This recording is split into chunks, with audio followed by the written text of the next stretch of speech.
영국의 경제 매거진 더 이코노미스트는 5월 둘째 주에 발행된 주간지를 통해 금융의 반세계화라는 스페셜 리포트를 발표했습니다.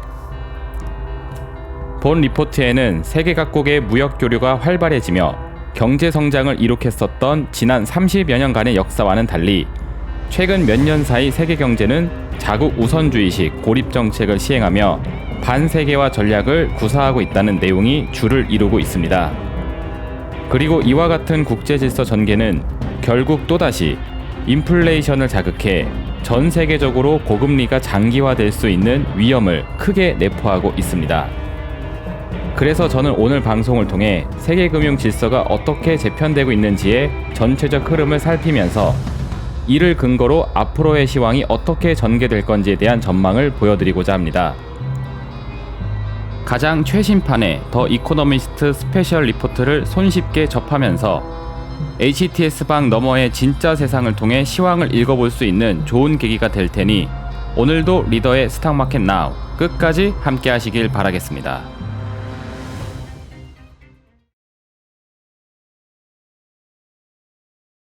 자, 반갑습니다. 리더 스탁 정예준입니다. 이번 주 스탁마켓 나우 시간에는 물가 상승의 새로운 변수로서 신세계 경제 질서라는 이야기를 해보려고 합니다. 본 방송 인트로에서 잠깐 설명해드렸다시피 더 이코노미스트에서 발간한 스페셜 리포트의 일부분을 제가 발췌를 해서 새로운 세계 경제 질서가 진행되고 있다는 부분 설명해 드리고요. 그리고 난 다음에 이것이 물가와의 연관성이 있다는 점을 짚어드리려고 합니다. 자, 그래서 오늘 본 방송은 크게 두 가지로 준비가 되어져 있어요. 첫 번째 시간에는 The Great Regression 이라는 이름으로 지금 신세계 경제 질서가 과거로 역행하고 있다라는 사실을 이 더 이코노미스트의 스페셜 리포트를 통해서 설명을 해드리는 시간 갖도록 하겠고요. 그리고 두 번째로 이 국제 질서의 변화가 물가하고의 상관관계가 높다라는 사실, 이걸 설명해 드리면서 앞으로의 주식시장의 상황이 어떻게 진행될 건지에 대한 전망까지 이어드리는 시간 갖도록 하겠습니다.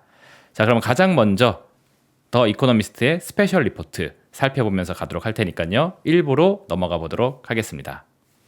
자, 오늘 방송의 첫 번째 시간은 The Great Regression 이라는 이름으로 우리의 경제 질서가 냉전 시대로 돌아가고 있다라는 부분을 설명해 드리려고 합니다.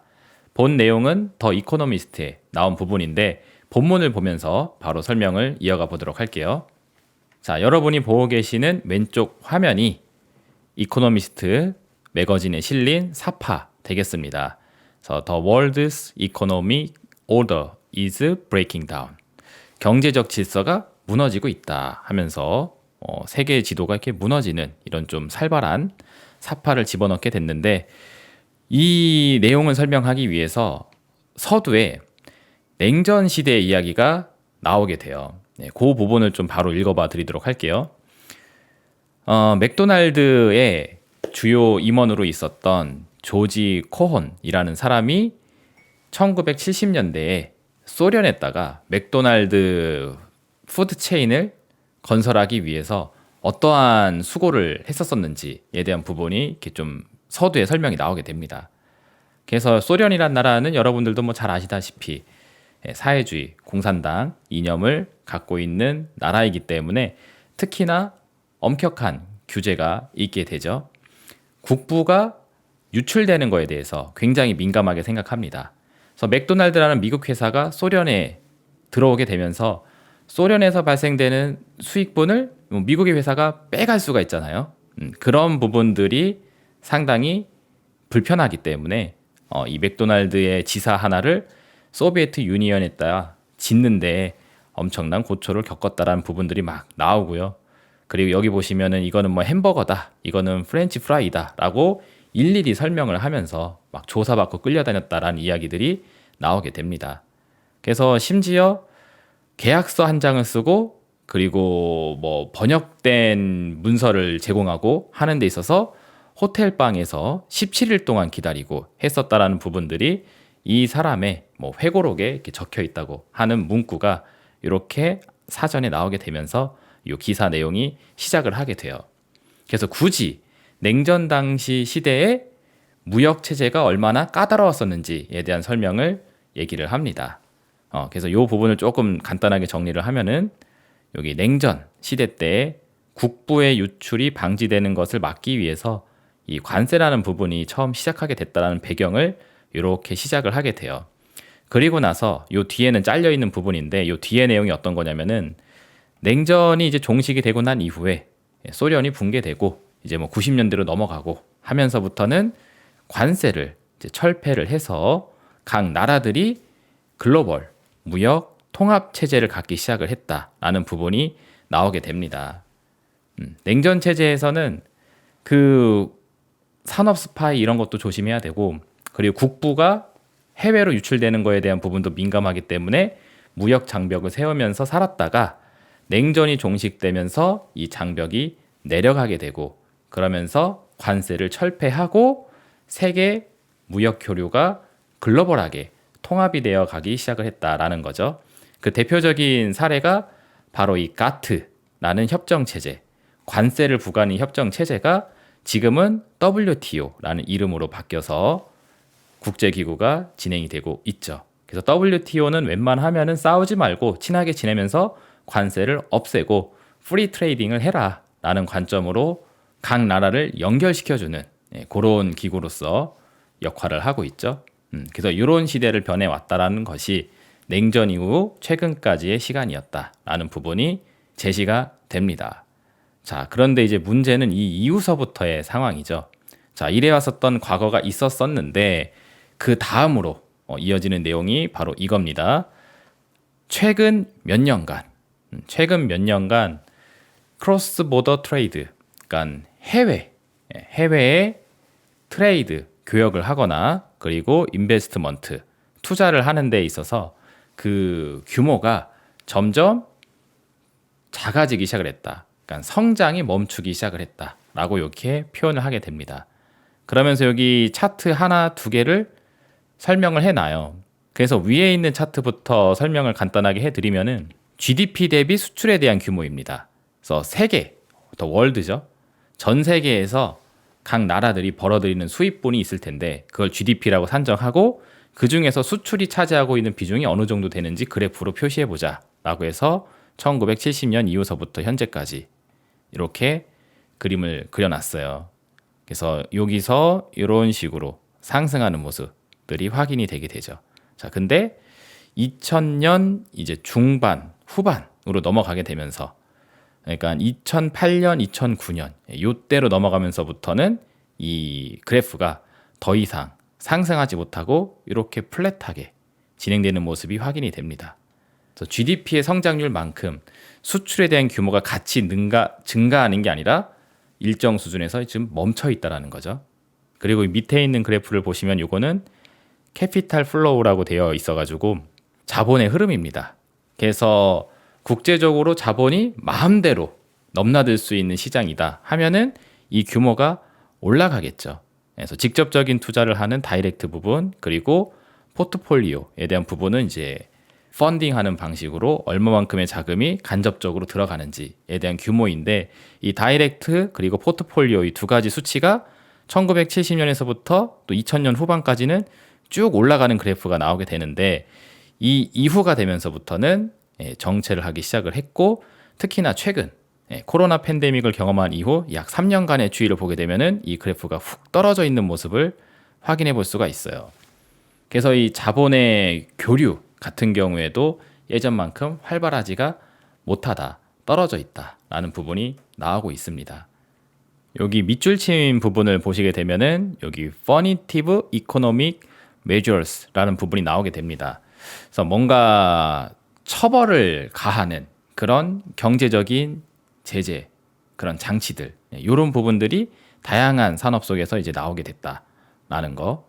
그리고 인더스트리얼 폴리시, 산업 정책에 대한 유행이 갑자기 이제 생기게 됐다. 그러니까 무슨 얘기냐면은 자국의 산업을 보호하기 위해서 정책들, 규제들을 이제 집어넣기 시작을 했다라는 거죠.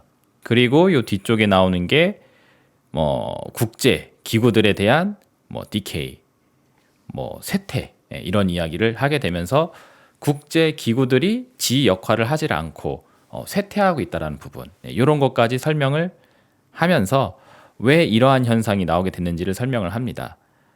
조금 더 구체적으로 풀어서 이야기하면은 각 나라들이 어떻게 보면 이제 각자 도생을 하는 거죠. 내 목구멍이 포도청이다. 그래서 니네를 챙겨줄, 다른 나라, 주변 나라를 챙겨줄 여유가 없다. 우리가 너희한테 선심을 써서 이 산업의 기술이 유출이 되거나 이권이 니네한테 넘어가면 어떡하느냐. 그래서 각자 도생, 무역 장벽을 세우고 우리는 산업에 대한 규제 그리고 정책, 이런 것들을 가하겠다. 그래서 이런 걸 가하는데 국제기구가 나서서 야 니네 그러면 안 돼. 서로 화해해. 잘 지내. 왜 그러는 거야. 이렇게 해줘야 되는데, 그런 중재 역할을 해줘야 되는데 이런 국제기구들이 지 역할을 하지 않고 이제 뭐 각 국가들이 다 그러고 있으니까 이제 어떻게 보면 손 놓고 방관하고 있는 그런 상태에 이르렀다라는 거죠. 그러다 보니 이러한 형태가 목격이 되고 있다라는 것을 이야기하면서 이게 최근 몇 년간에 나오게 된 트렌드다라는 이야기를 하고 있습니다. 좀 더 구체적인 수치가 요 밑에 나오는데 제가 기사를 전부 다 발췌하기에는 좀 내용이 많아서 일부분만 가져와 봤어요. 그래서 이런 내용도 나옵니다. 무역에 대한 규제, 제재가 뭐 4배 더 증가했다. 언제랑 비교해서 1990년대. 냉전이 종식되는 그 타이밍. 그래서 무역 장벽이 막 무너졌었던 그 시기랑 비교했었을 때 무려 4배 정도의 차이가 난다라는 이야기를 하고 있습니다. 그리고 2022년 아메리카를 기준으로 해서 보았을 때 외국인 투자와 관련된 이 커뮤니티에서 286건에 관련된 그 거래에 대해서 이제 조사를 했다라는 부분이 또 나와져 있습니다. 그러니까 무슨 얘기냐면은 외국인이 투자를 하는 거에 대해서 엄격하게 조사하고 규제를 한 건수가 286건이 이제 나오게 됐다라는 건데, 해외 투자가 어떤 개념이냐면요. 만약에 미국에 회사가 있어요. 근데 이 미국의 회사가 이름은 아메리칸 네임을 갖고 있는데 알고 봤더니 이 회사의 지분을 중국의 부자들이 싹 다 소유를 하고 있다. 이러면 이거는 이름만 미국 회사이지 실질적인 소유는 중국에 있으니까 여기서 벌어들이는 수익분이 중국이란 나라로 유출이 일어나게 되겠죠. 그런 부분들을 방지하고자 이제 정밀하게 조사에 들어가서 286건을 적발하고 그랬다라는 겁니다. 그럼 이 규모가 얼마나 차이가 나는 거냐? 2013년에 비교했었을 때에는 97건밖에 안 된대요. 그래서 97건 됐었던 게 약 10년이라는 시간 속에서 286건으로 급증을 했다. 이런 구체적인 사례들도 데이터로 제시를 하고 있습니다. 그리고 이어서 다음 내용 보도록 할게요. 자, 다음 내용 보시면은 점점 또 트렌드가 국내 유통망을 만드는데 힘을 쓰기 시작한다는 부분이 나오게 됩니다. 여기 아래 밑줄 친 부분 또 보시면은 Build up domestic supply chain and local industry. 그래서 국내죠. 자국, domestic supply chain, 공급망을 빌드업 하고 있다. 그러니까 해외에서 뭔가 물건을 사오고 우리나라께 뭐 해외로 유출되도록 하는 게 아니라 우리나라 안에서 만들고 우리나라 안에서 소비를 할 수 있도록 공급망 체인을 만들고 있는데, 어떤 산업에서 이런 게 나오냐면은 이 뭐 석탄이라든지 뭐 강철 이런 부분에서 나오는 게 아니라 전쟁이 끝나고 난 이후, 이 전쟁은 제가 봤었을 땐 2차 세계대전을 이야기하는 것 같습니다. 그 세계대전 이후 그리고 냉전 이후 그 이후에는 클린 에너지, 깨끗한 에너지, 그리고 일렉트릭 비이클, 뭐 전기차, 그리고 컴퓨터 칩, 세미컨덕터, 반도체를 이야기하는 거죠. 그래서 반도체, 뭐 전기차, 뭐 친환경 에너지, 이런 쪽과 관련해서 로컬 인더스트리 그리고 도메스틱 서플라이 체인을 빌드업하고 있는 상태이다. 즉 미래의 산업과 관련돼 있는 분야에서 무역 장벽을 세우고 그리고 국내 자국 생산망을 구축하고 있다라는 거죠. 외국에서 손을 벌리지 않고 국내에서 스스로 이것들을 다 만들어서 소비할 수 있는 망을 구축을 해 나가고 있다라는 이야기를 하고 있습니다. 그래서 밑에 내용 또 이어서 보시게 되면은 세계에 있는 이제 정부들을 전체적으로 보았을 때 지금 약 1,500건이 넘는 그런 policies, 정책들이 지금 채택이 되고 있다고 합니다. 뭐 하기 위해서? To promote specific industry. 특정 산업을 이렇게 뭔가 좀 부흥하기 위한 목적으로 1,500건 이상의 정책들을 지금 채택해 놓은 상태이다. 이게 2021년에서부터 2022년이라는 요 2년 정도 되는 시간 동안 벌어진 일이래요. 그래서 이걸 또 2010년대 초와 비교를 했었을 때 또 엄청난 차이가 난다고 하죠. 2010년대 초에는 이와 같은 건수가 한 건도 없었대요. 제로였었는데 이게 1,500개 이상이 생겼다. 라는 수치를 또 언급을 하고 있습니다. 그래서 전 세계가 산업에 대한 이런 폴리시, 정책을 두면서 우리나라가 갖고 있는 그 국력이 대외 유출이 되지 않게 장벽을 세우고 있는 게 특히나 2021년, 2022년 요 2년이라는 사이 동안 엄청나게 급증을 했다라는 부분을 여기서 얘기를 해주고 있습니다. 그리고 쭉 밑으로 내려가서 나오는 내용이 요 밑에 있는 문단인데 국제기구에 대한 이야기가 또 나와요. 뭐 다자간 기구라 할 수 있는 이 WTO 같은 경우에는 이제 유명무실해지고 있다라는 이야기를 하고 있습니다. 그래서 지난 오랜 시간 동안 뭐 15년도서부터 14년이라는 시간을 이야기하면서 그 시간 동안 이 WTO는 역할이 쇠퇴했다라는 거죠. 프리 트레이딩을 할 수 있게 계속 이제 권장을 해주고 협정을 해주고 해야 되는데 각 나라들이 자꾸 장벽을 세우면서 가다 보니까는 지금 얘네들이 겨우 하고 있는 일 자체가 모라토리엄을 익스텐드 해주는 거, 유예 기간을 좀 연장시켜 주는 거, 그런 차원의 역할만 하고 있는 상태이고 이것마저도 이제 무너지게 되게 되면은 이제 각 나라별로 그 관세를 부과하게 되는 시대가 올 걸로 예상이 된다고 하는데 관세를 어떤 거에 부과를 하느냐 여기 보시면은 뭐 Transfers of Data 데이터에 대한 전송에 대해 관세가 들어갈 수 있다. 그리고 소프트웨어 앤드 뮤직 소프트웨어 산업에서 그리고 음악 산업에서 데이터가 트랜스퍼 전송되는 거에 대해서 관세를 매길 수가 있다. 라는 게 나오고 있습니다. 그러니까 뭐 이런 거죠. 우리나라 사람이 해외 팝송을 듣는데 그 해외 데이터를 우리나라로 전송을 받게 되게 되면은 거기에 데이터값 플러스 관세를 매겨서 팔겠다. 뭐 이런 개념입니다. 그래서 우리가 인터넷 세상은 이제 공짜로 연결돼 있다라고 생각을 하고 있는데 이런 온라인 상에서의 거래조차도 지금 장벽을 세워서 관세를 매길 수 있는 시대가 가능해질 수 있음을 이야기하고 있습니다. 그나마 WTO가 이거를 막고 있어서 그나마 이게 유지가 되고 있는 건데 이거마저도 유예 기간이 끝나게 되게 되면은 이러한 시대로의 전환이 나올 수 있음을 얘기하고 있죠. 그래서 나라들이 왜 자꾸 이렇게 장벽을 세우면서 서로 잘났다고 싸우는지에 대한 부분이 지금 굉장히 불확실한 상황으로 대두가 되고 있습니다. 그래서 그 부분이 여기 또 밑에 줄에 또 나오게 돼요. 그래서 in the past year 작년이죠. 작년에 trade policy uncertainty 무역 교류 정책의 불확실성에 대한 지수가 있대요. 이 지수를 누가 만들었냐면은 그 연준 페더럴 리저브의 이코노미스트들이 만들었다고 합니다. 그래서 이들이 집계한 바에 따르면은 이 국제 교류 정책에 대한 불확실성 수치가 2배가 올랐다고 해요. 거의 2배, nearly twice가 증가를 했다라고 합니다. 그래서 long term average 지난 오랜 시간 동안의 평균값 대비 2배가 작년에 갑자기 방 튀어 올랐다라고 얘기를 하고 있죠. 그래서 이 부분을 좀 요약해서 보시면은 미래 신산업과 관련돼 있는 부분, 아까 전에 얘기했었던 뭐 클린 에너지 이런 거, 이런 산업들의 국내 유통망을 강화하고 있는 무드 확인되고 있고, 그리고 무형 재화의 관세 부과에 대한 논의까지도 나올 수 있다.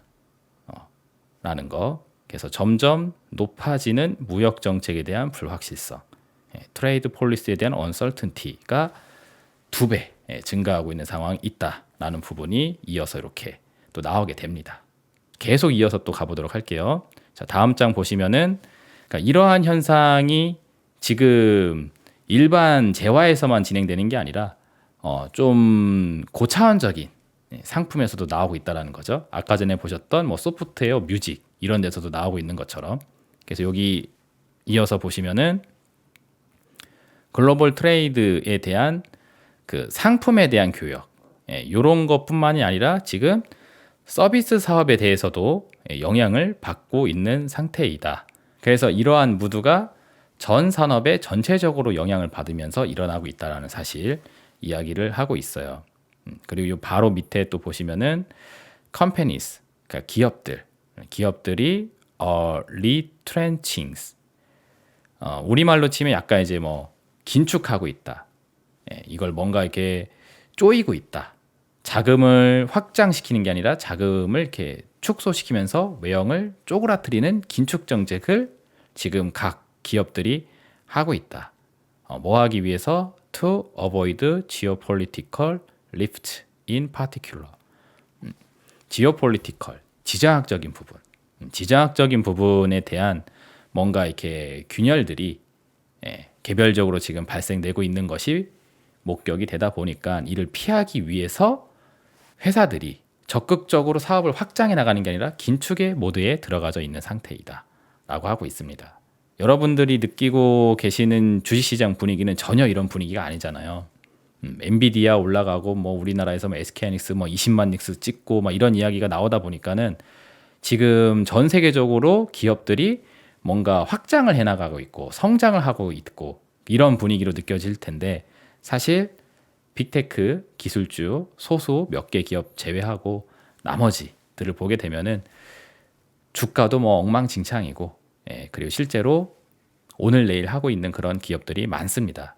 우리나라도 뭐 최근에 뭐 건설 회사들 그리고 뭐 전통 산업에 해당되는 그런 기업들 뭐 중내 산해하는 모습들 많이 나오고 있죠. 여기도 똑같아요. 그래서 대다수의 기업들은 이런 긴축의 모드에 들어가고 있는 상태. 그리고 그 원인이 이런 지오폴리티컬 문제들을 피하기 위해서 그렇다고 합니다. 조금 구체적인 부분이 여기 밑에 나오는데 지금 미국의 기업들, 아메리칸 코퍼레이션 같은 경우에도 그 프로핏, 해외로부터 들어오는 프로핏, coming from abroad, 해외로부터 들어오는 그 이익분이 지금 falling fast, 굉장히 빠르게 떨어지고 있다라고 이야기를 하고 있죠. 그러니까 대외 수입에 대한 부분이 급감하고 있다. 이유를 보시면은 그 웨스턴 로펌, 뭐 서구 로펌 회사들 그리고 뱅크, 우리가 뭐 이름만 들으면 아는 그런 이제 IB 은행들 있죠. 그런 은행들이 지금 pulling out of China, 차이나를 뭐 밀어내고 있다. 중국으로부터 멀어지고 있다. 중국을 밀어내고 있다. 라고 하고 있고 After Russia's invasion of Ukraine in 2022, 2022년도에 우크라이나가 러시아의 공격을 받게 됐잖아요. 그거가 발생된 이후 맥도날드라는 회사가 러시아 시장에서부터 퇴출하고 있다. 이런 부분. 탈중국, 탈러시아. 이렇게 좀 요약을 해볼 수가 있겠죠.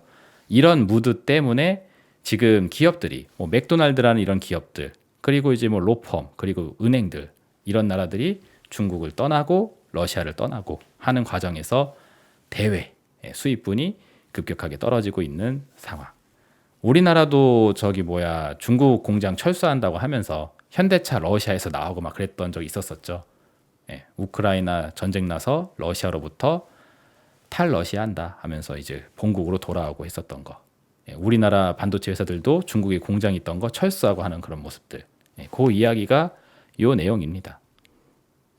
그래서 이런 지정학적 리스크 차원에 의해서 시작된 경제 질서 전환. 그러니까 이런 전쟁 상황에 의해서 경제 질서의 전환이 시작이 됐다라는 거죠. 그래서 탈중국, 탈러시아 가속에 의해서 이런 회사들이 해외 수입이 급감하고 있다는 사실. 이런 것들도 마찬가지로 확인이 되고 있습니다. 맥락이 지금 전체적으로 동일한 맥락들이 계속 나오고 있죠. 그리고 다음 장 이어서 볼게요. 자, 다음 장 이어서 보시게 되면은 이 상품에 대한 가격이 각 국가별로 달라지고 있다라는 이야기가 나오고 있어요. 무슨 얘기냐면은 여기 읽어볼게요. 지난 이제 몇 년 시간 동안 보았을 때 그 variation in relative price 상품에 대한 그 상대적인 가격. 그러니까 세계 시장에서 뭐 미국에서 파는 맥도날드 하나가 얼마인지, 우리나라에서 파는 맥도날드 하나가 얼마인지 그런 개념. 이런 개념의 가격이 계속 감소를 해왔다. 그러니까 동일한 가격으로 측정이 되어 왔다라는 거죠. 지난 시간 동안.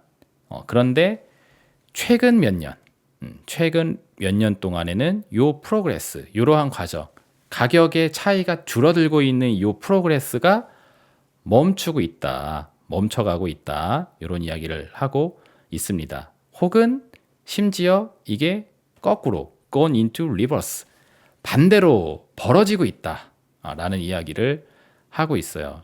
그래서 여기 네 번째 차트를 봐라 라고 하고 있는데, 네 번째 차트를 보시면은 이 빨간색 선이 그겁니다. 가격에 대한 그 통합, 해외 시장에서 가격의 차이가 벌어지는 게 아니라 이렇게 내려오고 있다는 거죠. 가격차가 없게. 그래서 어디서 물건을 사던 똑같은 가격으로 물건을 받을 수 있게.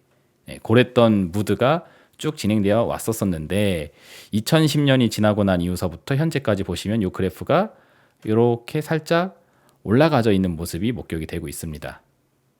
그래서 각 나라별로 이 상대적인 가격이 달라지고 있다는 거죠. 그래서 미국 제품이 미국 내에서 갖고 있는 상품 가격과 미국산 제품이 우리나라 안에서 가지는 상품 가격이 차이를 보인다. 단순히 환율에 의한 차이가 아니라 실제 상품에 대한 가격 차이를 이야기하는 겁니다. 그럼 이게 왜 생기겠어요? 관세가 있으니까 생기는 거겠죠. 자국에서 판매할 때 가격이 예를 들어서 10,000원인데 여기다가 관세를 부과해서 만약에 이거를 한국에서 판다, 뭐 미국 입장에서 보면은 한국에다 판다 하게 되면은 여기다 관세를 뭐 3,000원을 붙여라. 그럼 이제 13,000원을 더 내야 되겠죠. 그럼 한국에서 팔 때는 13,000원, 그리고 미국에서 팔 때는 10,000원. 그러니까 이 나라를 가서 차라리 이걸 사가지고 오는 게 낫다. 그래서 미국을 가야지 이거를 싸게 사올 수 있다. 이런 개념, 이런 개념의 상품들이 점점 많아지기 시작을 했다라는 겁니다. 옛날에는 이런 식의 가격 차이가 점점 없어져 왔었는데, 그게 이런 이야기예요. 그래서 지금까지 내용을 종합적으로 보시게 되면은 여기 밑에 결론적인 이야기가 있죠. 이 세계 경제가 지금 어토마이징, 그러니까 뭐 직접 해석을 하면은 이제 뭐 원자화되고 있다, 이런 뜻인데 뭐 의역을 하면 좀 분열되고 있다, 뭐 그런 뜻이겠죠. 각각 이렇게 쪼개지고 있다. 그래서 인테그레이팅, 통합이 되기보다는 분열되고 있는 상태이다. 제가 여기다 이렇게 써놨죠. 지역 간 가격 격차가 발생하면서 세계 경제가 통합되는 쪽으로 가는 게 아니라 분열되는 쪽으로 가고 있다라는 것들이 지금까지 했었던 이야기의 기본적인 종합 내용이라고 볼 수 있겠습니다. 그래서 아까 전에 그 사파 보게 되면 이제 세계 지도가 찢어지고 뭐 이런 모습들이 나왔던 거예요. 자, 그리고 이어서 이 부분까지 보도록 할게요. 각 나라들이 각자 도생을 하면서 이 무역 장벽을 세움에 따라 그러면은 그 나라들은 실질적으로 뭔가 이득이 있는가? 이득이 있으니까 자꾸 이렇게 장벽을 세우는 건가? 이런 부분을 생각해 볼 수가 있는데 여기 내용을 보시면은 관련 사항이 나오게 됩니다. 그래서 여기 뭐 아이솔레이셔니즘이라고 표현을 했어요. 그래서 이걸 우리말로 표현하면 이제 뭐 고립주의라고 해석을 할 수가 있습니다. 우리가 우리끼리만 먹고 살겠다. 그래서 벽을 치고 이제 장벽을 세워놓는 그런 고립시켜 버리는 그런 주의, 이런 것들을 굉장히 열광적으로 받아들였던 몇몇 나라들, 예를 들면은 이제 아메리카 앤드 인디아, 인도하고 미국을 이야기합니다. 이런 나라들은 장벽을 세우고 고립주의를 강력하게 추진을 했단 말이에요. 근데 이 나라들이 여기 보시면은 growing especially quickly, 경제 성장이 growing이 굉장히 특별하게도 빠르게 일어났다라는 이야기를 하고 있습니다.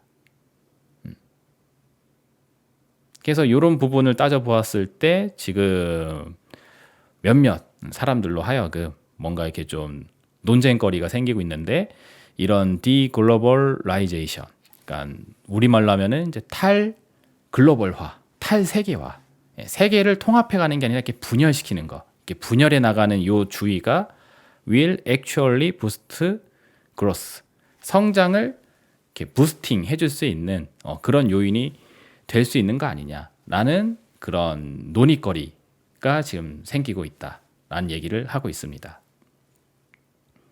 그래서 각자 도생을 해서 장벽을 세우면서 가는 게 그 나라 입장에서는 경제 성장률을 극대화시킬 수 있는 방법이니까는 이 트렌드가 생기는 거다, 라는 이야기를 한다라는 거죠. 예. 그리고 그 뒤이어서 바로 나오는 내용이 요 밑에 있는 내용인데, 요런 논리는 사실상 이렇게 맞지 않다라는 얘기를 해요.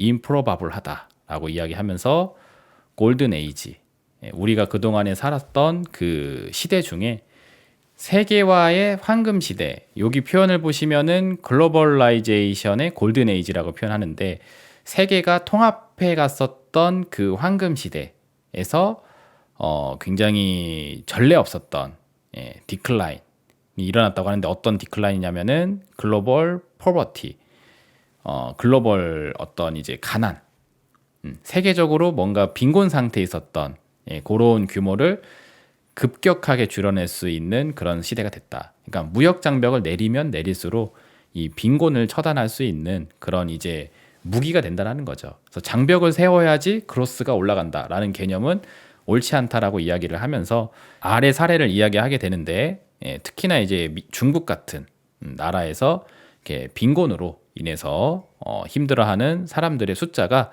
뭐 800만 정도였었는데, 이제는 거의 뭐 제로 수준까지 떨어지게 됐다.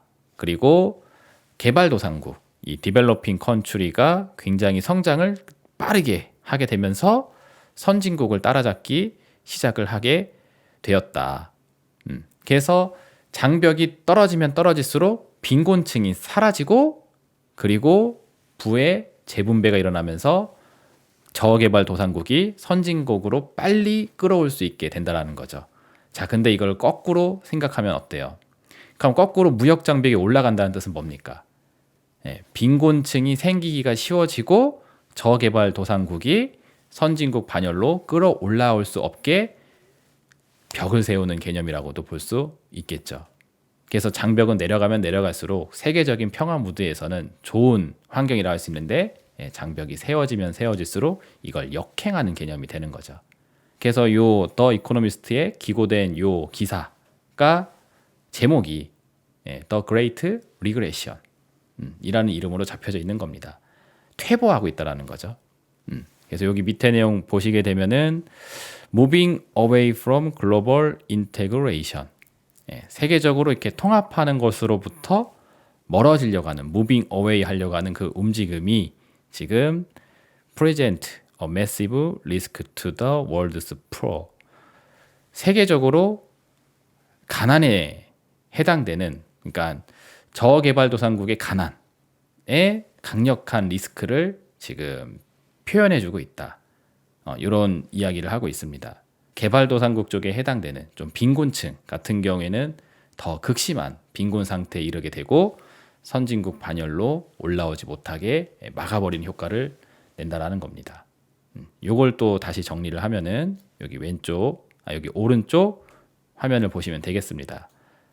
극단적 고립주의를 택한 미국과 인도에 의해서 높은 경제 성장률 달성이 가능했는데, 그러나 이러한 변화는 특정 국가에 불을 쌓는 데는 도움이 될지 모르겠지만 저개발도상국 전체에게는 커다란 위기가 된다.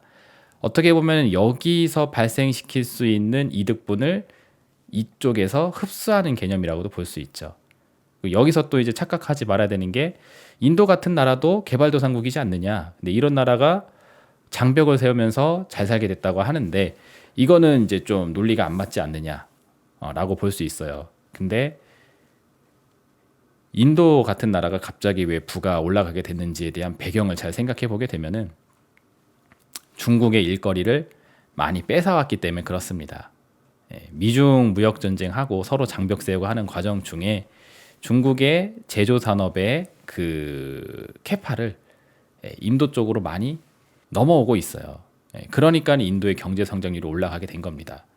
어떤 개념이냐면은 이 대만이라는 나라가 TSMC라는 반도체 회사가 생기면서 급 경제 성장을 하게 됐던 거와 비슷한 개념이에요.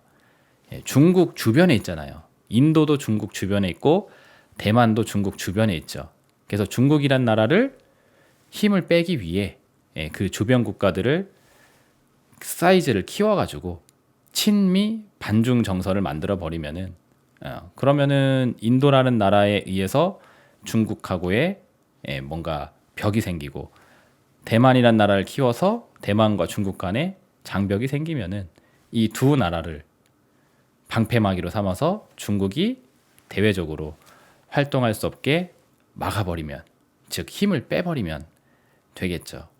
그런 어떤 전략적 요충지를 키워내는 관점에서 발생된 현상입니다. 그러니까 이런 나라들이 특수하게 수혜가 됐던 거지, 그렇지 않은 일반 개발 도상국 같은 경우에는 이런 무역 장벽이 세워지는 환경 속에 오히려 경제가 뒤로 퇴보하는 그런 상황에 노출이 되게 돼요. 우리나라도 어떻게 보면 여기에 해당된다고 볼 수 있죠. 그리고 이러한 분위기가 구체적으로 이렇게 또 제시가 되고 있습니다. 그래서 이 개발도상국에 피해가 막심하게 생길 수 있는 이런 탈세계화 현상이 지금 정치인들에 의해서 지금 적극적으로 도입이 되고 있는 상태에 있다라고 하고 있죠. 그럼 이들은 왜 이러한 행동들을 하느냐 보시면은 여기 to secure a slice of the industries of the future, 미래 산업에 대한 secure, 보호, 보안, 이걸 위해서 한다라고 하죠. 그러니까 자국의 산업을 보호하기 위해서 우리는 이렇게 탈세계화를 한다. 그래서 구체적인 사례들이 이렇게 밑에 쭉 또 나오게 됩니다. 그래서 여기 모디 총리 나오죠. 인도의 모디 총리 같은 경우에는 Production Linked Incentives, 제조 산업과 관련된 분야에 대해서 인센티브를 적극적으로 저는 주는 정책, 이런 것들을 지금 시행한다고 하고 있고, 그래서 이제 제조 산업과 관련된 거를 이제 인도가 싹 흡수를 하려고 하는 겁니다. 우리나라에다가 제조 공장 지으면은 인센티브 줄게. 그러면서 중국의 공장을 세우려고 했었던 기업들이 인도로 오게 하는 겁니다. 이러한 정책들. 그래서 제조 산업을 본인들이 먹으려고 하는 거죠.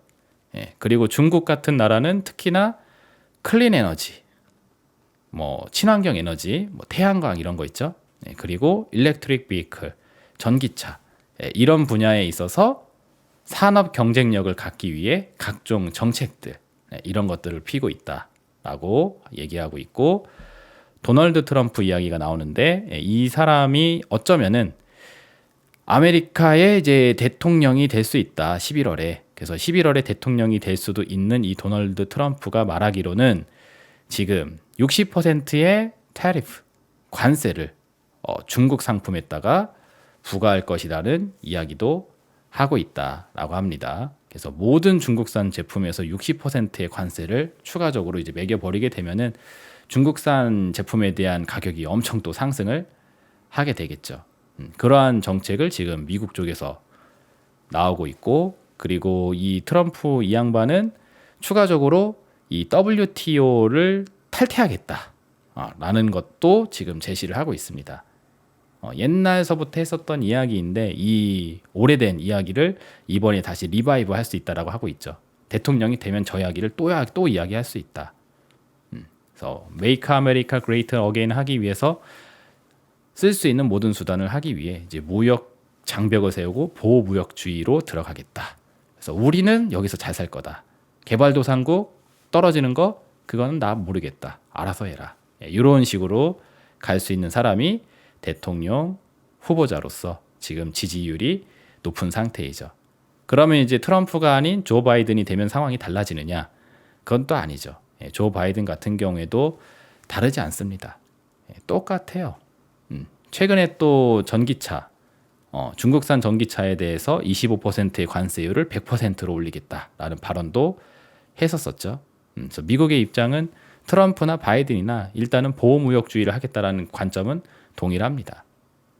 그리고 EU, 유럽 연합 같은 경우에는 wants the WTO, WTO한테 원하는 게 있는데 원하는 게 뭐냐면은 허락해 주길 원한대요. 뭘 허락해 주느냐? Space for Industrial Policy in Future Trade Deal.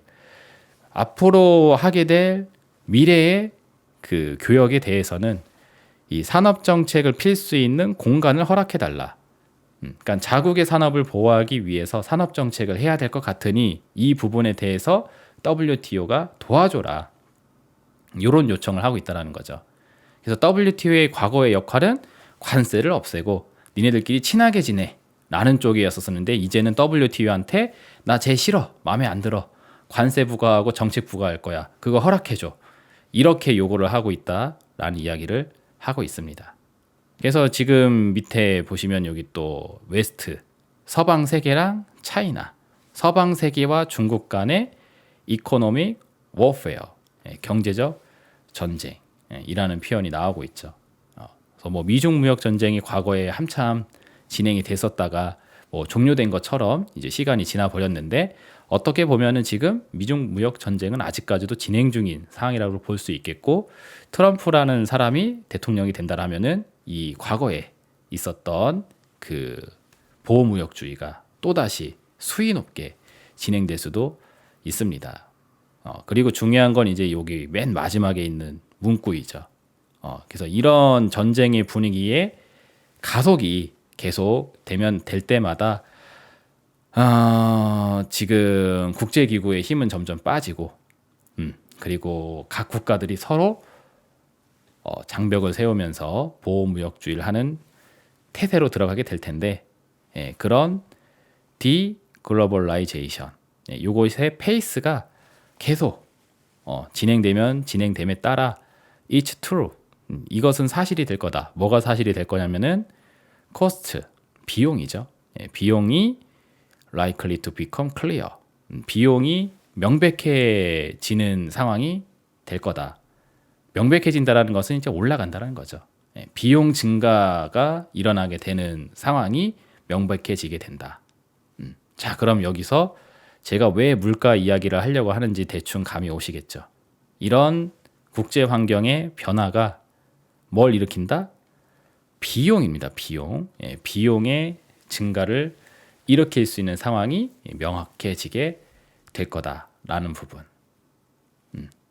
그래서 이런 국제관계의 재편이 비용 상승을 유발하면서 물가에 영향력을 미치게 될 수 있을 거라는 거죠.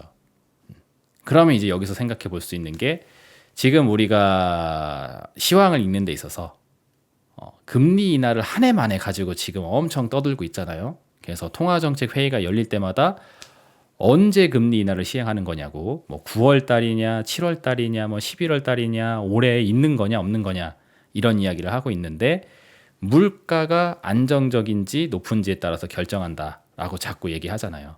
근데 지금 세계의 분위기가 이런 쪽에 코스가 잡혀져 있는 상황이면은 또 금리 인하로 가는 과정 중에 또 물가 상승 압력이 찾아오게 되게 되면서 조기 금리 인하의 셈법이 또 뒤틀릴 수 있는 상황이 되는 거죠. 그래서 제가 오늘 유튜브 영상의 썸네일이 물가 상승을 자각할 수 있는 또 다른 변수로 새로운 국제 질서가 생기고 있다는 부분, 요거를 설명해 드리는 겁니다. 그래서 인도 같은 나라는 제조 산업에 인센티브를 줄 테니까 우리나라로 와라 라고 러브콜을 보내고 있고, 중국은 친환경 에너지와 전기차 분야에서 경쟁력을 갖기 위해서 엄청나게 많은 정책들을 시행하고 있고, 미국은 보호무역주의를 하면서 관세를 부과하고 WTO를 탈퇴하겠다라는 이야기까지 도널드 트럼프 입에서 나오고 있는 상태이고, 그리고 EU 같은 나라들은 산업 무역 정책을 강화하게 해달라고 WTO한테 손을 벌리고 있는 그런 무대에 있다. 그리고 이런 종합적인 상황은 결국 코스트, 비용 증가 상황을 명백하게 시사한다 라는 점이 요 스페셜 리포트에 브리핑된 내용이라고 볼 수 있겠습니다. 자, 여기까지 확인되셨으면 이제 2부 순서로 넘어가서 국제 질서와 물가 간의 관계에 대한 부분을 조금 더 심도 있게 파헤쳐 보도록 할게요. 자, 아까 전에 말씀드렸다시피 보호무역주의는 공급망에 대한 차단을 일으킨다는 부분, 그리고 관세 부과도 생기게 되겠죠. 이런 부분은 결국 물가 상승을 유발하는데 어떤 물가 상승이냐? 다시 한번 이야기하지만 아까 코스트, 비용이라고 써 있는 단어를 보셨을 거예요. 즉, 비용 차원의 인플레이션을 유발하게 됩니다. 수요가 증가하면서 발생되는 인플레이션이 아니라 비용이 증가하면서 물건 가격을 올려버리는 상황. 제가 짜장면으로 많이 이야기했었죠, 옛날에. 짜장면을 사 먹고 싶은 사람들이 막 5열 정도로 줄을 서가지고 식장 사장님이 너무 행복한 상태. 그래서 이거 짜장면 가격 좀 높여도 저 사람들 다 사 먹겠다. 그래서 짜장면 가격 좀 올려야지 하면서 기분 좋게 올리는 물가 상승이 아니라 짜장면을 만드는 데 필요한 춘장, 양파 가격 이게 올라가면서 발생된 짜장면 가격 인상. 그죠? 그래서 손님들이 짜장면이 왜 이렇게 비싸냐고 하면서 원성을 내면서 중국집을 찾아가지 않는 상황. 그래서 울면서 짜장면 가격을 올려야 되는 상황. 그죠? 그게 비용 인플레이션입니다. 제가 2020년서부터 주장했었던 인플레이션. 지금 우리가 경험하고 있는 물가 상승은 비용 차원의 인플레이션이지 수요 차원의 인플레이션이 아니다. 주류 언론이 자꾸 코로나 때문에 위축됐었던 소비 심리가 증가하면서 수요 증착에 의한 인플레이션이라고 자꾸 주장하는데 내가 봤을 땐 이게 아닌 것 같다고 하면서 우리는 어쩌면 물가 상승과 경기 침체를 같이 경험하는 스태그플레이션으로 가고 있는 걸 수 있다라는 말씀을 굉장히 오래전서부터 지금까지 많이 해왔습니다. 근데 지금 국제 질서가 새롭게 형성되고 있는 이 무대 속에서도 이 비용 이야기가 또 나오고 있어요. 그러니 기존의 상황 변화가 제가 봤었을 땐 전혀 일어나지 않고 있다라고 보고 있는 거죠. 자, 다음 화면 보시면은 이 공급망 관련돼서 요새 나오고 있는 분위기 좀 보도록 하겠습니다. 중국 쪽 먼저 보시면은 공급망과 첨단 기술 협력을 위해 반중 진영 갈라놓기 이런 기사가 나왔는데 이게 뭐냐면은 시진핑 형아가 자꾸 이제 유럽을 순방하면서 우리가 너네가 필요한 물건들 대줄 수가 있으니까 야, 미국하고 그만 친하게 지내고 우리랑 손잡는 게 어떠냐. 그런 이야기를 해제끼고 다니고 있습니다. 그리고 관심 있는 분들은 아시겠지만 우리나라 한테도 비슷한 오퍼가 들어오고 있어요. 그래서 한중일 3개국의 정례 회의를 열어가지고 FTA를 다시 하자. 우리끼리는 관세 없이 물건 서로 교류할 수 있게 하자라고 꼬시고 있습니다. 그래서 한중일이 하나로 묶이는 무드로 가게 되면은 그러면 이제 미국 형아가 삐지겠죠. 나 빼놓고 니들끼리 지금 뭐 하려고 하냐라고 하면서 이 새끼들 뭐 미사일 맛을 좀 봐야 되려나 이렇게 반협박적으로도 나올 수도 있겠죠. 그래서 중국은 중국 입장대로 자기 편을 만들려고 가고 있고 그리고 반중 진영을 갖고 있는 나라들로 하여금 자꾸 이제 갈라치기를 시도를 하고 있는 상태입니다.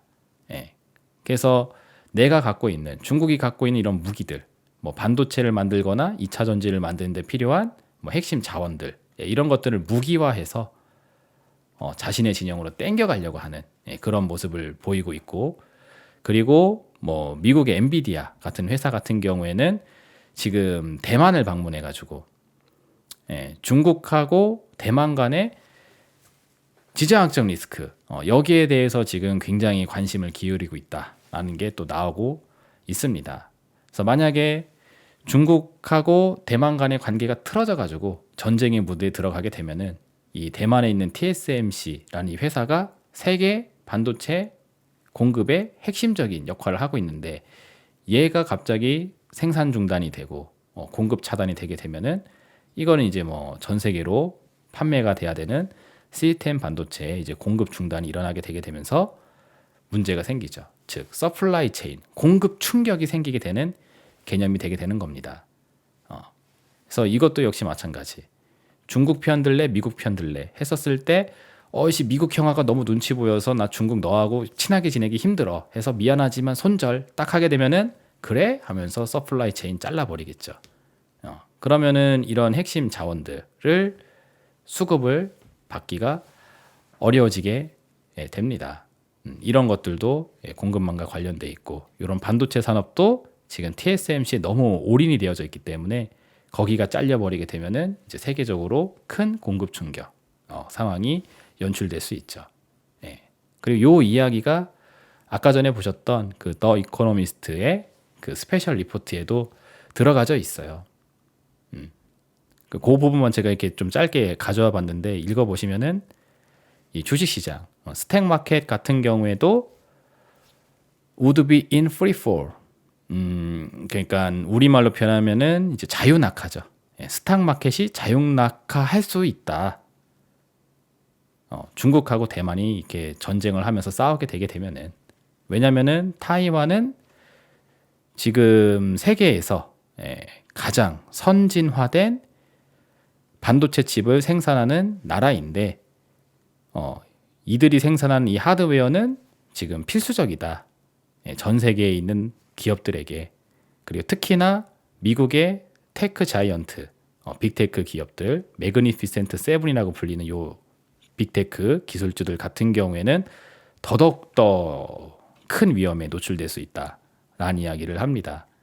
그래서 특히나 이 매그니피센트 세븐이라는 이 기업들이 차지하고 있는 비중이 굉장히 높죠. 여기 보시면은 뭐 comprise more than a sixth of the value of MSCI's broad-based index of global stock. 세계 주식의 그 지수화를 시킨 그 MSCI에서 지수화시킨 고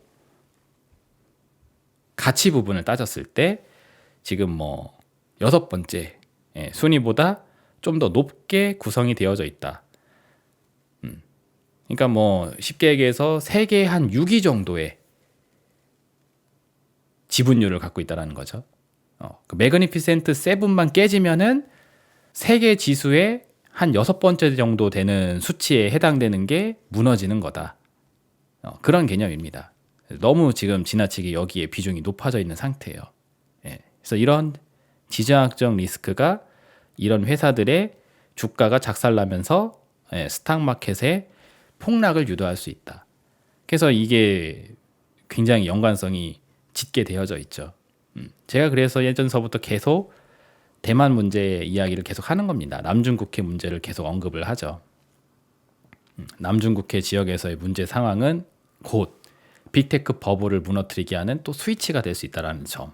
근데 이런 지정학적 리스크가 어느 시점에 어떻게 발발될지 예측이 안 되잖아요. 그렇죠? 그렇기 때문에 항상 우리는 시한폭탄 같은 걸 하나 끌고 안고 있는 상태라고도 볼 수 있습니다. 시황 지표들은 여전히 증시에 우호적이지가 않은데 이런 빅테크 기업들, 엔비디아 같은 애들 얘네가 단독적으로 지금 지수를 끌어올려는 상황이어서 여기에만 뭔가 작은 폭탄이 터지게 되면 얘네들 때문에 또 지수가 무너지기가 쉽단 말이에요. 그렇죠? 근데 이런 것들이 이런 서플라이 체인하고 연결이 되어져 있다는 사실. 그죠? 그래서 세계 질서의 무드랑 주식시장이 깊은 상관관계가 있습니다. 그리고 좀 더 들어가서 관세에 대한 부분도 살펴보시게 되면은 이것도 물가를 올리게 하는 요인이 또 될 수 있죠. 미국이 현재 200여 개의 품목에 대중 관세를 다시 부과한다라고 합니다. 왜냐면은 그 협정을 했었던 시간이 이제 만기가 됐거든요. 그래서 관세가 프리였던 상품들이 이제 다시 관세가 붙기 시작하는 시간이 이제 찾아오게 됩니다. 그래서 일부분은 1년 동안 면제를 좀 주기로 했는데 200여 개 품목 같은 경우에는 다시 관세가 부과가 된다고 해요. 그러면 이제 미국 내에 중국으로부터 들어오는 물건에 대해서는 특정 물건에 대해서 이제 가격이 올라가게 되겠죠. 관세 때문에. 그리고 바이든 행정부도 8월 1일부로 중국산 관세 폭탄을 제시한다. 그래서 전기차 같은 경우에는 25% 관세에서 이제 100% 관세까지 올라간다. 이런 이야기도 제시가 되고 있는 상태입니다. 그래서 상품 가격에 플러스 알파 관세가 계속 붙게 되게 되면은 이게 또 이제 제품 가격 상승인 인플레이션하고도 연결이 될 수 있게 되죠. 지난 시황 방송에서도 많이 했었던 이야기입니다. 그래서 여기까지만 얘기하고 넘어가도록 할 텐데 정치적인 부분에 대해서 잠깐만 언급드리고 갈게요. 지금 11월 대선과 관련해서 도널드 트럼프가 대통령이 될까 말까 이 이야기가 계속 나오고 있는데 만약에 도널드 트럼프가 대통령이 될 것 같다라는 분위기가 형성되면은 요게 지금 자극 우려가 있어요. 인플레이션이 더 격화될 수 있다라는 우려가 나오고 있다. 트럼프가 대통령이 되면은 인플레가 또 올라갈 수 있다. 이 뜻입니다. 그럼 이제 11월이 다 됐는데도 금리 인하를 못 하고 인플레이션이 재자극되게 되면은 또 이제 갑자기 통화 정책 도로 다 빠꾸 하는 거죠, 그렇죠? 예. 그래서 대선을 통해서 누가 대통령이 될 건지에 따라서 또 인플레이션이 재자극이 되냐 마냐라는 이야기가 제시가 되고 있고 이런 부분들 때문에 그리고 이어서 연준의 독립성을 약화하려고 지금 공화당 의원들이 힘을 쓰고 있다라는 얘기도 같이 나오고 있습니다. 그래서 트럼프가 대통령이 되면은 그를 왕좌에 올린 다음에 이제는 연준이 통화 정책을 하는 데 있어서 대통령의 오더를 받아야 된다. 라는 그런 정책들을 입안하려고 준비하고 있다라는 얘기들이 또 계속 나오고 있어요. 이거 역시도 지난 시황 방송에서 한 번씩 언급드렸던 내용이기도 합니다. 그러니까 이게 또 왜 중요하냐? 저는 이 현재 상황을 전쟁이라고 표현했잖아요. 전시경제 역학이라고 제가 설명을 해드렸었고, 저는 지금의 상황을 그렇게 보고 있습니다. 제가 바라보고 있는 시선이 더 이코노미스트하고 좀 비슷하다라면은 더 이코노미스트도 굳이 이번에 새로운 세계 질서 이야기를 하면서 냉전 시대 이야기로 시작을 했잖아요. 얘기를 굳이 냉전 시대로 이야기를 시작하지 않았을까 싶습니다. 그러니까 지금의 상황이 리그레션, 과거로 돌아가고 있다. 냉전의 부두로 가고 있다. 즉 전쟁의 상황으로 가고 있다. 총칼이 왔다 갔다 하지 않는 전쟁일 뿐이지 실제로는 전쟁인 상황. 우리가 그걸 이제 콜드워, 냉전이라고 부르잖아요. 그러다 보니까는 경제를 가지고 전쟁을 하는 콜드워 상황을 빗대어서 설명하고 싶어가지고 아마 그때의 이야기를 꺼낸 게 아닌가라고 저는 생각을 하거든요. 그래서 전시 상황이라면은 전시 상황에 맞는 통화 정책을 해야 돼요. 그러면 때로는 상식을 벗어나는 통화 정책도 과감하게 추진할 필요가 있습니다. 물가가 아무리 올라간다고 하더라도 계속 고금리를 유지해야 되는 정책이 필요할 수도 있다라는 거죠. 그러려면은 연준한테 독립적으로 뭔가 결정권을 맡기는 게 아니라 카리스마틱한 리더가 나와가지고 이것을 결정해 버릴 수도 있어야 한다. 그럴 미래까지도 어쩌면은 이 미국은 생각하고 있는 게 아닌가. 그러다 보니까 이런 법안들도 나오고 있다고 하죠. 그래서 트럼프라는 인물이 다시 한번 대통령에 집권을 하게 되면은 그 상황이 주식시장에 별로 우호적이지 못한 상황이 또 되지 않을까 싶습니다. 이런 무드에 의해서 그래서 이걸 또 정리하면은 지금 자국 우선주의 이런 거에 따라서 무역 전쟁이 계속되고 있고 이런 부분들은 관세 부과에 따른 인플레이션을 유발할 수 있다는 사실 이런 것들도 생각을 해볼 수 있는 내용이 되죠. 자, 그리고 이어서 통화 정책에 대한 부분 보도록 하겠습니다. 자, 방금 전에 보셨던 내용들에 의해서 물가 상승 압력을 받게 된다. 그러면은 또 그쵸? 통화 정책에 대해서 문제가 또 생깁니다. 맨날 하는 이야기인데 지금 연준은 어떻게 보면은 금리 인하를 한다고만 말을 했었었지 지금 1년이 넘어가는 시간 동안 한다고 했었던 금리 인하를 전혀 하지 않고 있어요.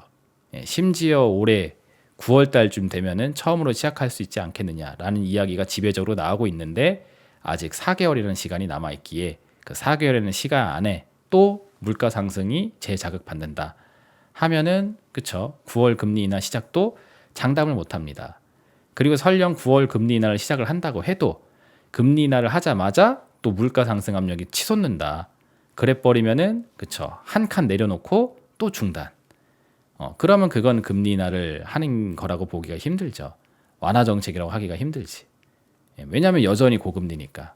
현행 금리에서 한 칸 내려서 25bp 떨어진다고 한다 해도 그게 저금리는 아니잖아요. 그렇죠? 그래서 지금 이 통화 정책과 관련해서도 셈법이 많이 꼬일 수가 있습니다. 예, 그래서 벌써 이렇게 좀 밑밥이 나오고 있죠. 예, 올 여름 때 금리 인하가 안 하나 인플레이션에 대한 확신이 부족하다. 그래서 7월 달에 금리 인하 가능성은 좀 많이 물러나고 있는 상태이고 9월 달이 그나마 좀 유력하게 제시가 되고 있죠. 그리고 우리나라 같은 경우에는 미 연준이 금리 인하를 시작을 못하니까 우리도 같이 하질 못하겠다라고 하면서 금리 인하 시기가 불확실하다라는 이야기를 계속 거론하고 있습니다. 예, 그래서 실제로 요거 미국의 채권 금리 제가 차트 많이 보여드렸죠. 여기가 21년도에 21년 여기가 21년 1월입니다. 여기서부터 현재까지 보시면은 이 금리 상승 트렌드가 꺾인 적이 없어요. 계속 오르고 있죠. 예, 그래서 금리는 실질적으로 내려간 적이 없습니다. 근데 원래는 연준이 금리 인하를 시작할 것 같다라는 분위기가 들면은 떨어지기 시작을 해야 되거든요. 그래서 실제로 금리 인하를 단행하기 전에 살살살살 트렌드가 바뀌어 나가야 되는데 지금 보면은 트렌드가 꺾였다라고 보기가 힘들어요. 물론 이 이전 고점 대비 지금 여기 고점이 살짝 낮아지긴 했지만 뭐 예전에도 여기서 고점 치고 여기서 살짝 고점 낮아졌지만 또 이렇게 막 올라갔었거든요. 금리 인하 시기가 멀어진다 하게 되면은 이런 것들이 계속 찾아오게 되게 되면서 이 5% 고금리 수준을 계속 유지하려고 할 수 있게 됩니다. 그래서 또 나오는 기사가 이런 기사. 멀어지는 금리 인하의 영끌족들 비상. 그래서 금리가 떨어질 거라고만 생각했었던 사람들이 생각했었던 시간대에 금리 인하가 찾아오지 않으면은 이제 큰일 난다. 그러면서 지금 많은 사람들이 그러니까 빚을 져는 많은 사람들이 금리 인하에 대한 기대를 크게 갖고 있는데 글쎄요. 제가 봤었을 때는 쉽지 않을 걸로 생각이 됩니다. 설령 지금 수준에서 조금 내려간다고 해도 빠른 속도로 내려가는 게 아니라 굉장히 정체되어 있는 시간이 길 거라고 생각이 돼요. 지금 무드가 이런 무드이다 보니까. 그래서 이것도 오랜 시간 동안 고금리를 유지하고 하게 되면은 통화 정책도 기대감이 훼손될 수 있죠. 하지도 않을 금리 인하에 대한 기대감은 이미 이빠이 채워서 주식시장은 엄청 올려놓은 상태인데 생각했었던 타이밍에 금리 인하가 자꾸 나오지 않고 멀어지게 됨에 따라 실망스러운 매물들이 많이 또 떨어질 수가 있습니다. 그래서 국제 관계에 따른 통화 정책에 대한 상황 변화도 우리가 같이 염두하고 있어야 되겠고요. 그리고 이 부분을 종합하게 되면은 지정학적 리스크 이런 부분에 의해서 인플레이션이 생긴다고 볼 수 있는 것이고 그리고 이런 인플레이션의 지속이 결국 또 하이 인터레스트 레이트 고금리를 지속할 수 있는 배경이 되게 됩니다. 자 그러면은 우리 생각해 보세요. 예전서부터 제가 말씀드렸던 상황 공급 충격에 의해서 인플레이션이 올라가고 이 인플레이션을 잡겠다고 고금리를 지속하는 상황 속에 수요가 깨져버리는 상태. 이 두 상황에 대해서 뭐 일절 변화가 있다라고 볼 수 없겠죠. 그러다 보니까는 저는 지금 현재 시황 상황이 상당히 악화되어 있는 상황으로 확인이 되는 거고 이런 상황이 우리가 경험하고 있는 현실이다라고 보고 있습니다. 그래서 여기에 대한 좀 구체적인 부분을 좀 더 깊이 있게 알고 싶다 하시면은 요 스페셜 리포트 더 이코노미스트 가시면은 보실 수가 있습니다. 물론 이게 구독해서 보셔야 되기 때문에 유료 컨텐츠이긴 한데 대충 뭐 헤드라인만 보시면은 감이 오실 거예요. 어떤 내용이 있을 것인지. 글로벌 파이낸스 시스템이 뭐 위험에 처해져 있다. 조각날 위험에 처해져 있다. 그리고 글로벌 캐피탈, 자본 시장의 무브먼트, 움직임이 지금 감소하고 있다. 그리고 달러에 대한 가치를 이렇게 존속시키기 위해 전쟁이 일어나고 있다. 그러니까 달러의 기축통화 지위를 도전하는 자가 있다라는 거죠. 그래서 커런시 워, 통화 전쟁 이야기가 나오고 있고, 그리고 뭐 어떻게 하면은 이런 위기들이 세계 금융 시스템을 다시 뭐 재조정할 수 있는가, 뭐 이런 이야기. 그리고 내셔널 페이먼트 시스템, 국가별 지불 시스템 이런 것들이 확산되고 있다. 그러니까 국가 자체적인 페이먼트 시스템이 개발이 되고 있다라는 거죠. 세계가 통합되는 게 아니라 국가별 각자의 시스템을 갖는다. 그 이야기 나오고 있고 퓨처 쇼크, 미래의 충격이라고 하면서 파이낸셜 시스템, 금융 시스템이 어떻게 슈퍼 파워워, 뭐 패권 전쟁에 응답할 것인지. 그래서 패권 전쟁이 진행됨에 따라 파이낸셜 시스템이 응답을 한다는 게 미래의 충격이라고 하니까 그렇죠? 어떤 맥락에서 하는 이야기인지 이해가 되실 겁니다. 패권 전쟁이 가속되면 가속될수록 파이낸셜 시스템에 충격이 생길 수 있다는 걸 이야기하는 거죠.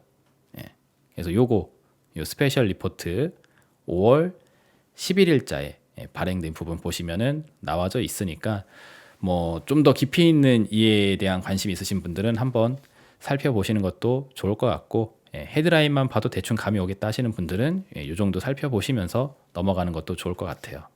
자, 그래서 이게 우리가 경험하고 있는 리얼 세상이다, 현실이다 라고 생각을 합니다. 근데 재미난 게 요즘 장을 보면은 이런 리얼한 상황들이 지금 싹 무시되고 있죠. 이 화면 보시면은 무슨 말 하려고 하시는지 아실 겁니다. 최근에 주가지수 상승세가 뭐 계속 또 진행이 되고 있어요. 우리나라는 좀 상승세가 좀 저조해지긴 했는데 미국의 나스닥이나 이런 거 보게 되면은 지금 뭐 16,000, 17,000 뚫으면서 막 신고가 경신 막 얘기 나오고 있고 엔비디아 차트 보면은 아주 살벌하죠. 여기다가 정점을 쳐놓고 떨어지는 척 하더니 실적 이슈 나오고 난 다음에 여기다 또 갭상승 시세를 또 만들어놨어. 그래서 우리 엔비디아 별명이 이제 천비디아가 됐죠. $1,000가 넘어간 엔비디아라고 하면서 그리고 이 분위기에 맞춰서 SK하이닉스도 여기서 이런 시세를 터트려 놓은 상태이고 그리고 재미난 게 음봉이 터트려지면서 올라갑니다. 이거 보면 되게 웃겨요. SK하이닉스가 18만 원에서 20만 원으로 올라가게 되는 그 과정 속에서 음봉 캔들이 6개야. 양봉 캔들은 2개밖에 없는데 그래서 음봉을 터트리면서 주가 지수가 올라갑니다. 살다 이런 차트는 또 처음 보는데 굉장히 좀 어거지성 흐름이라고밖에 저는 생각이 되지가 않습니다. 근데 이게 실제로 연출이 되고 있어요. 재미난 이야기이죠. 그래서 저런 소수 종목들이 상승하다 보니까 이 외의 종목들이 떨어지고 있는 사실에 대한 부분이 무시가 되고 있는 상태이고 주가 지수가 상승하는 무드를 또 내주고 있다 보니까는 리얼 현실이 엉망진창이다라는 부분들이 또 무시되고 있는 상태입니다. 그래서 이전서부터 계속 이야기를 했지만 현실과 주가지수 간의 괴리가 좀처럼 좁혀지질 않아요. 작년에 그 하반기로 가면서 그러니까 8월, 9월, 10월 달 이때로 가면서 그 격차가 좀 좁아지는 무드가 났었었는데 11월 달서부터 갑자기 또 빅테크 기술주들의 버블을 엄청나게 또 일으켜서 하지도 않는 금리 인하가 다가오고 있다라고 펌핑을 시켜서 지금 또 이런 무드를 만들어 놨는데 정말 뭐 지독하다라는 생각이 개인적으로 좀 많이 듭니다. 근데 뭐 어떡하겠어요. 껍데기 포장지는 뭐 얼마든지 또 화려하게 쓰여질 수 있는 거니까. 하지만 그 안에 내재되어 있는 가치 자체는 변화하지 않습니다. 그래서 그 격차가 커지면 커질수록 버블이 많이 들어가져 있다라고 볼 수밖에 없는 거죠. 그래서 저는 지금의 장세가 좀 지독하게 IT 버블이 심하게 기록되고 있는 장이라고 보고 있고 기존의 시황 관점에서 전혀 벗어난 부분이 없다라는 부분을 또 이번 더 이코노미스트 스페셜 리포트를 통해서 또 제시를 해드리려고 이 방송을 준비했습니다. 그러면 지금까지 내용을 좀 간략하게 요약하면서 정리를 또 해보도록 할게요. 자, 기술주 중심의 주가지수 상승에 현혹되지 말고 방금 전에 보여드렸던 껍데기 포장지에 현혹되지 말고 HTS방 너머의 세상에서 시황을 한번 읽어보시게 되게 되면은 현재 국제적 교류가 차단되고 있고 고립주의식 자국 우선주의를 지속하면서 무역 전쟁이 가속되게 되는 무드 속에 있는데 이러한 상황은 또다시 한번 인플레이션형 불황을 진행하게 한다라는 거죠. 그래서 현재도 인플레이션형 불황 상황을 지금 극심하게 경험을 하고 있다라고 저는 보고 있는데 이것이 계속 오랫동안 유지하게 할 수 있는 배경이 이런 국제적인 환경에서 또 제시가 되고 있다라는 부분 확인하시면서 시황 체크하시는 걸 당부드리도록 하겠습니다. 자, 그러면 여기까지 해서 오늘 준비한 내용 마치도록 하겠고요. 다음 주에 24년도에 이제 6월 달이 또 시작을 하게 될 텐데 6월 첫째 주에는 또 어떤 신선한 소식이 있을지 한번 확인을 해서 괜찮은 내용들이 있으면은 또 시황 방송으로 또 설명해드리는 시간 갖도록 하겠습니다. 구독, 좋아요, 알림 설정 유지해 놓는 거 잊지 마시고 다음 주도 리더스탁과 함께 하시길 바라도록 하겠습니다. 감사합니다.